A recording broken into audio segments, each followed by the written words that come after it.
मित्रों नमस्कार।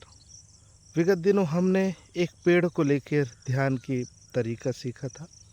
वो है कि हम सिर्फ पेड़ को देखें, पेड़ के अस्तित्व को देखें, उसको किसी प्रकार का नाम ना दें, क्योंकि सब दिए हुए नाम हमारे हैं या हमारे पूर्वजों के। तो अगर हम पेड़ को देखते हैं और सिर्फ देखते हैं, इस ध्यान के तरीकों को सीखे थे, जाने थे। आज हम एक और ध्यान के तरीके को जानने का प्रयास है हमारा। ठीक, आज हम सुन के कैसे ध्यान को जाना जा सकता है, कैसे ध्यान की गहराई को समझा जा सकता है, उसके बारे में बात करेंगे। हम कहीं भी चले जाएं, शांत जगह में चले जाएं और शांत जगह में जाके थोड़ा सा बैठ जाएं, आँख बंद करें या आँख खोले भी रहें और हम क्या काम करें कि आवाज़ों को सुनने का प्रयास करें, सिर्फ आवाज़ों को सुने। ठीक, बहुत सारे कीड़े मकोड़े बोल रहे होते हैं, बहुत सारे पक्षियाँ बोल रही होती है, बहुत सारे जीव जंतु बोल रहे होते हैं। कहीं गाय की आवाज़ आती है, कहीं कौवा की आवाज़ आती है, कहीं कोई आदमी बोल रहा होता है, कहीं गाड़ी चल रही होती है, कहीं एरोप्लेन चलते हुए का आवाज़ आ रहा है, कहीं गड़ागड़ाहट की आवाज़ हो रही। कुछ भी हो रहा हो, उस आवाज़ को हम सुने, सिर्फ और सिर्फ सुने। तो जब हम आवाज़ को सुनते हैं तो ये भी एक ध्यान का प्रयोग है। शांत होकर सुनना, उस सुनने में किसी भी प्रकार का व्यवधान उत्पन्न ना करना, सिर्फ सुनना ध्यान का प्रयोग है। अब ये कैसे हमारे ध्यान का प्रयोग, मतलब आपके मन को नियंत्रण करने का तरीका। अब ये कैसे हमारे मन को नियंत्रण करेगा? एक सुनना, शांत होकर सुनना हमारे मन को कैसे नियंत्रण करेगा, ये मूल प्रश्न है। तो जब हम शांत होकर सुनते हैं, सिर्फ सुनते हैं, तो हमारा चित्त, हमारा मन सुनने में लग जाता है, सुनने में टिक जाता है और फिर हमारे मन में जो ऑटोमेटिक ऊहा-पोह चलना रहता है, हमारे मन में जो लगातार विचारें चलती रहती है, उस शांत सुनने के क्षण में वो विचारें भूत और भविष्य में डोलता नहीं है, भूत और भविष्य में जाता नहीं है।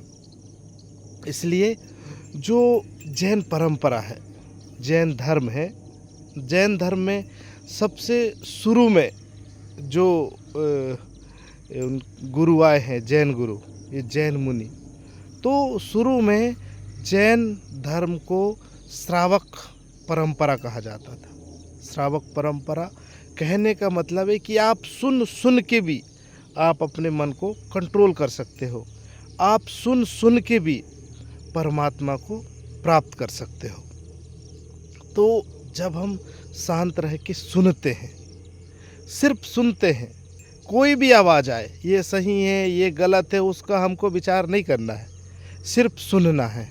कहीं कम आवाज़ आ रही है, कहीं तेज़ आवाज़ आ रही है, कहीं किसी और चीज़ की आवाज़ आ रही है, कहीं किसी और चीज़ की आवाज़ आ रही है, सिर्फ अलग अलग आवाज़ों को शांत होकर सुनना है।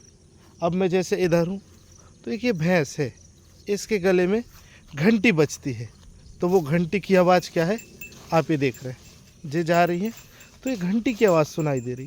तो हम शांत होकर सिर्फ सुने। अगर हमारे अंदर सुनने की कला आ गई, तो हमारे जीवन में विस्तार होने लगेगा, हमारा मन पर हमारा नियंत्रण होने लगेगा। पर कभी हम इस सुनने की कला को जानना नहीं चाहते। इसको कुछ नहीं करना है, या तो आप शांत होके आँख खोल के भी बैठ सकते हैं, या फिर शांत होके आप आँख बंद करके भी बैठ सकते हैं। इस तरीक़े से अगर हम सिर्फ सुनना सीख जाए, और जैसे हम सुनने लगते हैं, तो अभी तो हमें बाहर की चीज़ें सुनाई देती है, धीरे धीरे हमारे अंदर एक नाद चलता है। इस पूरे सृष्टि में एक नाद चलता है, अनाहद नाद, वो अनाहत नाद से हम परिचित होते हैं। अनाहत नाद, एक होता है आहत नाद, एक होता है अनाहत नाद। आहत नाद अगर दो चीज़ टकराता है, दो चोंच भी टकरा रहा है, ठीक, तो अगर वो है आहत नाद, कहीं से प्रकट हो रहा है। उसके बाद एक और नाद है जो अनाहत है, जो किसी से टकराती नहीं है फिर भी आवाज़ आती है। वो बहुत गहरी आवाज़ है, वो हमारे अंतरतम में छुपी हुई आवाज़ है। जैसे जैसे हम सुनने की कला को सीखते हैं, शांत बैठ के कुछ समय 2 मिनट 4 मिनट सुनने का प्रयास कीजिए, जीवन में परिवर्तन होने लगेगा। ध्यान प्रयोग का विषय है, ध्यान प्रयोग का विषय है। सुन के आप कभी ध्यान नहीं कर सकते। तो हम सभी शांत होके बैठें, आवाज़ों को सुने। आप, ये ज़रूरी नहीं कि आप बाहर ही जाएं, आप घर में हैं तो घर में भी अलग अलग प्रकार की विचारें आ रही है, तो आप जहाँ हैं वहीं सिर्फ सुनने का प्रयास करें, सिर्फ सुनने का प्रयास करें। जैसे जैसे आप सुनेंगे, सुनते सुनते ही आपका मन नियंत्रण होने लगेगा। आप करके देखिए, कुछ दिनों